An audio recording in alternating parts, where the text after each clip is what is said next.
We are back and we're moving into our second conversation for today. We're joined once again by Melanie Escalante. She is a vision and strategy coach, and Melanie is going to be talking to us about how to live better. And she'll explain that a bit in just a few. Good morning. Good morning. Thank you for having me back. Well, it's lovely to have you. I feel that anytime you're on the show, everyone wants to pull out their books and take some notes because these are great tips on how to function better, not just in work, but in your personal life and stay motivated. But before we talk about the conversation, I just wanted to dive in and find out a bit more about the work that you do and how much you've been finding Belizeans gravitating towards acquiring the services of a coach. Yeah, so when I first started, I trained about 5-6 years ago. I engaged in a professional coach training course with the International Coach Academy.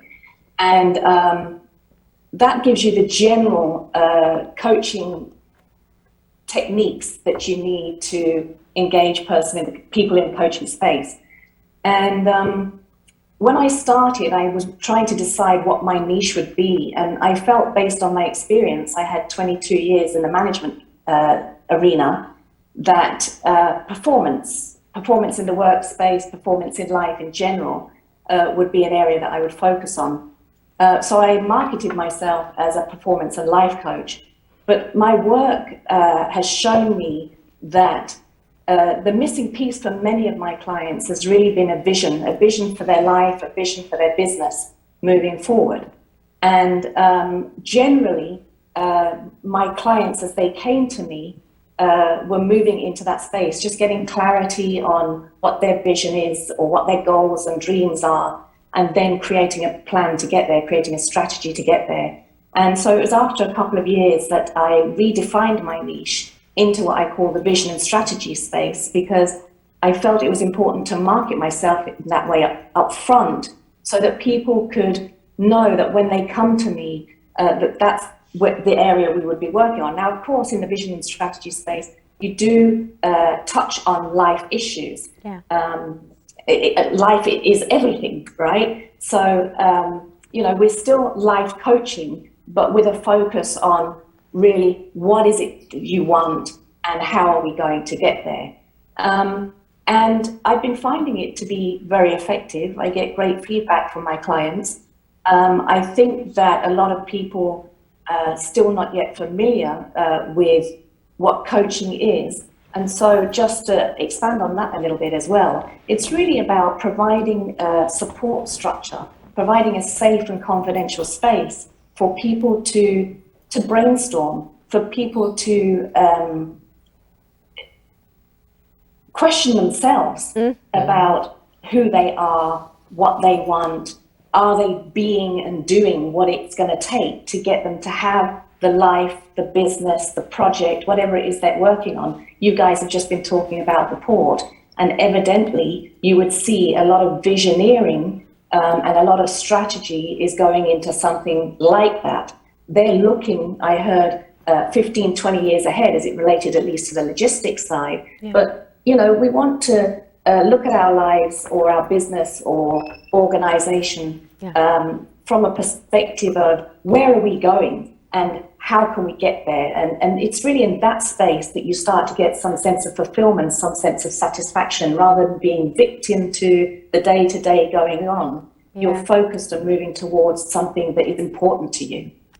And how much do you have to, there's a very common misconception that it's personality based, that basically you'll have a personality that will lead you to be more of a strategic thinker, and how much of it can be learned?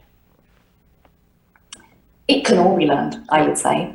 There is, I think the challenge that we have is that we don't realize in our growth from school days and even before that, those formative years, let's say up to 7, 8 years old, much goes on in terms of programming the mind and creating belief systems then from which you operate and don't necessarily question. That's one of the beauties about the coaching space. It allows you to really start to question how you see things. Things are not necessarily how you see them. They're also not necessarily how other people see them and how they've told you to see them. And so once you open yourself up to that possibility, then you can start to create anew and build new programs and start to learn things differently to affect them in the way that you want them to be. And I suppose that's a good segue to jump into the Live Better, or your newest initiative that we're here to talk about today. So can you break down a little bit of what you hope to achieve by this project? Yes, Gavin, thanks for asking. So when I went into the coaching training, I was introduced to a quote, and you see it right there. Every man dies, but not every man really lives. And that resonated with me, because going back to what I just shared about, let's say, mindsets, programmings, belief systems that we have inherited, if you like, over time, I was aware that indeed not every man really lives. And this word live started to feature heavily in my coaching world. And so I developed two acronyms, one that expresses my purpose as a coach, and that is to help people to lead, that's the L, lead themselves to innovate, visioneer, and expand their lives, right? So that is my purpose, to help people do that, lead themselves to innovate, visioneer, and expand their lives. And then in the coaching program, one of the course requirements is to develop your own coaching model, basically a framework within which you would support people as a coach. But this coaching model is applicable for people to just follow the 4-step process for themselves. You don't necessarily need a coach. And so the acronym then LIVE here stands for listen, investigate, value, and embrace. And it's a 4-step process to listen to yourself. Look, nobody knows themselves better than themselves. So it's really to start to ask yourself some key questions about what it is that you want, to identify and clarify your goals. Yeah. And also, you see there that we're talking about give yourself the freedom to explore without judgment or limitations. This is referring to what I've already spoken about, which is the programs, the mental programs, the mindsets that you have.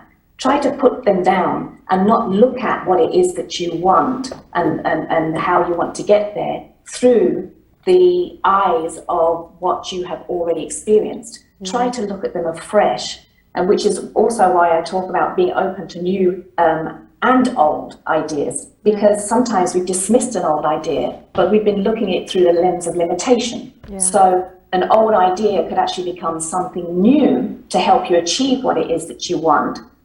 If you're willing to say, what are the possibilities, as opposed to, I've already looked at that and I know that that won't work. And maybe it's just the time. Maybe it's the time now for that old idea that you couldn't have pursued before. I love what, it reminds me so much when you explained kind of the listening portion of it to free writing, where you kind of just let yourself be, no judgment. But that's not easy for some people, because our inner critics turn on instantaneously and you say, oh no, that's a bad idea. Oh no, we can't do that. Any tips on how people can just be able to have that process of listening in and being open to all that they hear? Well, yes, I would say that first of all, we need to ask ourselves, is it true? Is it true? If it's true, why is it true? And what if it's not true? What would I do if it's not true? And that would start you down the exploration path of coming up with other ideas, kind of removing that mind block and starting to look at, so if it's not true, well maybe I could do, maybe I could learn what it is that I need to do. maybe I could do a course or something, or maybe I could talk to somebody that I thought I couldn't talk to before. And so, it just starts to open doors, and you'll be able to test your limitation, if that's what you're seeing, a limitation in terms of moving forward. Okay. So let's move on to I then. Investigate. Yeah, so investigate is exactly that, kind of asking yourself those questions. Is it true? Mm-hmm. But it's investigating several different parts, which is investigating what is your current situation. If you've identified, for example, if we wanted to look at the questions that we could have asked, we would want to look across all aspects of our lives. We'd want to look across, let's say, 8 to 10 aspects of life. From a spiritual level, am I where I want to be? From a legacy level, from a physical level in terms of wellness and well-being, from a financial level, all those types of things. So just then starting to look at what is your current situation in relation to where you want to go. And just kind of, you said free writing, just get that down. In my previous slide, I talk about writing, and then I also talk about reading it out aloud to yourself. Because if you're going to do this by yourself, you see, in the coaching space, you would be articulating to, in a judgment-free space, to somebody else, these ideas and these thoughts and these limitations. And the coach would be able to ask you things like, is that true? And what if it were not true, for example? So, once you write down your answers, if you speak them aloud, it really gives you an idea, an opportunity to hear yourself. And many of my clients talk about that. How beneficial at the end of a session it has been to hear themselves either express limitations and then realize that it's just a perception, not necessarily a reality, or even to realize new things that they hadn't allowed themselves to see before because they just haven't asked the questions. So when you start to speak aloud, you can hear it differently. And then your mind will perhaps give you other ideas or challenge you to say, is that really true? Yeah. Or also just to help you internalize what it is that you want. So you're not just kind of writing it down one time, but you're saying it again and you're saying it aloud. And the power of the words to internalize what it is that you really want to help you to get to where you want to go. Mm-hmm. So going back to investigate, then we want to investigate those underlying beliefs as well. What could get in the way, kind of identify those thoughts that you have. Oftentimes we think something is out of our reach, or we're afraid of rejection, or we're insecure about things and have fear of other people's opinions. So get those down so that you can really see them, and then you can start to strategize to move away from them. Yeah. You want to also look at what might get in the way externally, things like the economy, for example. Sometimes that, just the thought of the economy is enough the current economy is enough to stop us from moving forward. Yeah. Or like curfew and lockdowns. Exactly. Yeah. Or even something I was thinking about before coming on today was that mindset of the blue crab mentality. If we subscribe to that mindset, then we might not trust and ask other people to help us. And in fact, the way for us to get to where we want to go is to get help. Obviously, you need to be discerning about getting help, but we don't want to be thinking that everybody is out there to get me and everybody is going to pull me down, right? So those things like what is out there, or even competition. I heard the conversation before about competition, free competition for the ports, and let's see where that goes.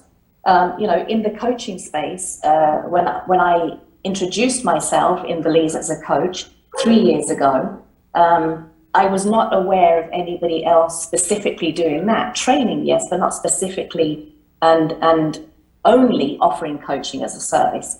But now I see a few people popping up. Let me tell you this, there can't be enough coaches in Belize. Right. So I don't have any fear about the competition, people do need help and a support structure to get to where they want to go. And they can move forward faster if they get that kind of support and free themselves up from the things that are holding them back, or have the clarity on what it is to move forward. And so competition is a good thing, but if we get these things down, then we can start to test them, and then we can start to strategize to move forward. Yeah. All right. And from this type of I think that's so powerful what you just said, because I'm, when you talk about people who are more concerned or making assumptions that it's always going to be a crab in a bucket mentality, as we would call it here in Belize, you really stop yourself from being able to build a network and from reaching out to people who are genuinely willing to help you. Yeah, indeed. Yeah. And so that begs the question, is your only limitation yourself? That's a whole other story that you can have there. but let's move it forward. So we're talking about that investigation that you have to do. You've already expanded your mind to the different possibilities that you want to consider. And then you're kind of narrowing down with the investigation process. What next?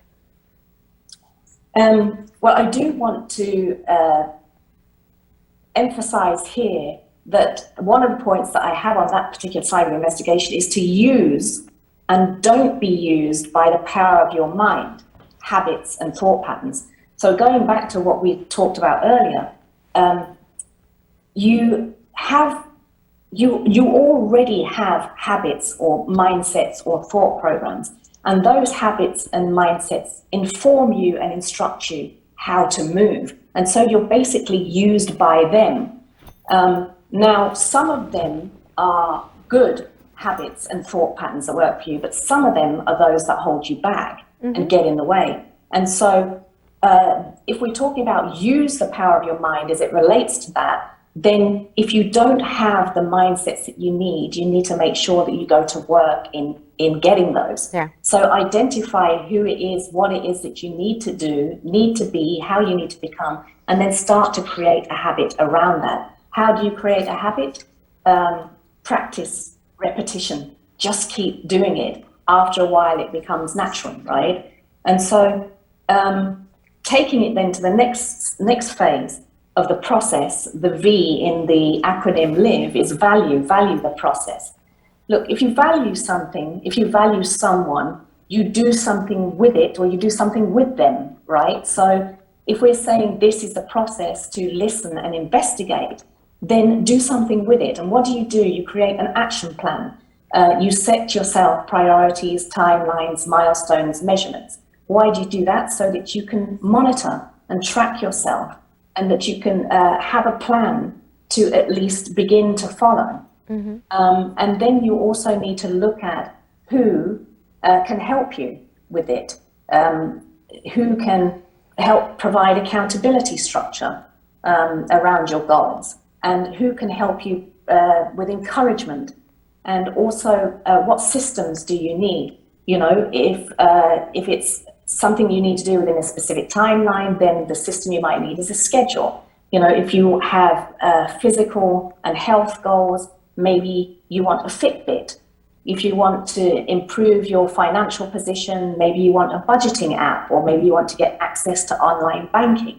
Maybe you want a gym membership or a Bible study group if you want to work on your spiritual side of life, So what systems are available or needed? And when you put this together, this kind of structure helps you to liberate just from the thinking of the limitations, the unhelpful thought patterns, and helps you to expand your mind to believe that, in fact, your goals are achievable. And now you're creating a plan to do it. And you're valuing listening to yourself and having investigated what might hold you back, what you need to do forward, and then creating a plan. And then we move on to E. E, which is embrace the process. I say embrace the process in two ways. The first way is to celebrate and appreciate and acknowledge your wins. When you have this plan, when you have the clarity, and you begin to build the confidence to move forward with it, then celebrate, acknowledge yourself for taking control and for directing your life and starting to create it in a way that you want it to be. Celebrating and appreciating it is really just encouraging yourself. It's keeping yourself motivated. And let's face it, there's nothing like progress to gain momentum. So you want to celebrate that. And then I say make it a lifestyle practice. So the embracing is embracing the process. That as you move forward and you start to achieve some of your goals, aspire for more. In fact, it's natural for you to aspire for more. You'll see more. So it's basically cyclical. You go round again and you start to listen to yourself. You start to investigate again and then create your plan. And it's just a lifestyle practice. So I say embrace the model, which is live, listen, investigate, value, and embrace. And what is that doing? That is leading yourself to innovate, visioneer, and expand your life. Nice. And, I think this is such a great thing, and great advice to live by. So, I guess we've been speaking about this, but if you could maybe describe in a nutshell, or, somebody who participates and receives this coaching, especially in relation to this program, what would be, do you think, like the biggest takeaway and the biggest benefit that people would take into their lives? Honestly, I would say that it is clarity in creating something anew and recognizing that the way that you've seen life through the eyes of limitation and through the eyes of challenge is not necessarily true. And there's a whole world of possibility out there for you. And I think that that would be a common takeaway that I hear from my clients. It's that, I never allowed myself to think this is possible, and now I'm living it. Yeah. Because the mindset matters. And I don't know, I mean, a whole other conversation is diving into where we went from children who dream to adults who restrict.